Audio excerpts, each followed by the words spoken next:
Pencereden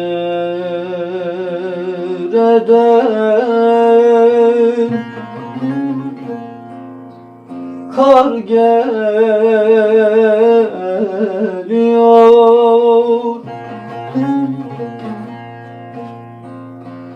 Aman anam,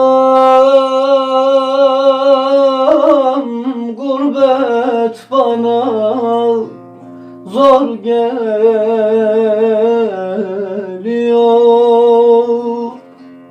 Gurbet bana zor gelmiyor.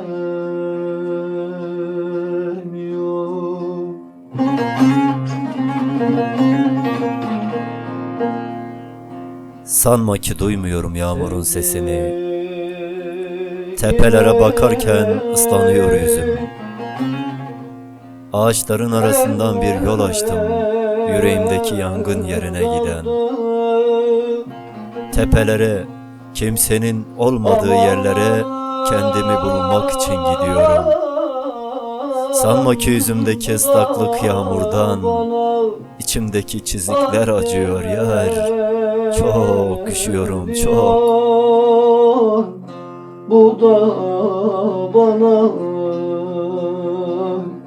ağır gelmiyor.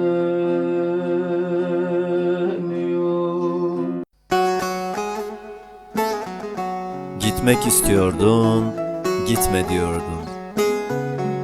Beni karanlığa itme diyordun. Eşkıya kalbime hükmediyordun. Herkesten farkındım.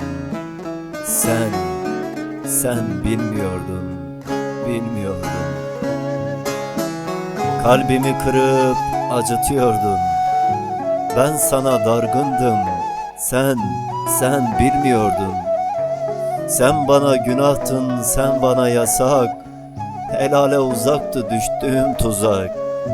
Ben sana tutkundum, ben sana tutsak. Ben sana vurgundum, sen bilmiyordun.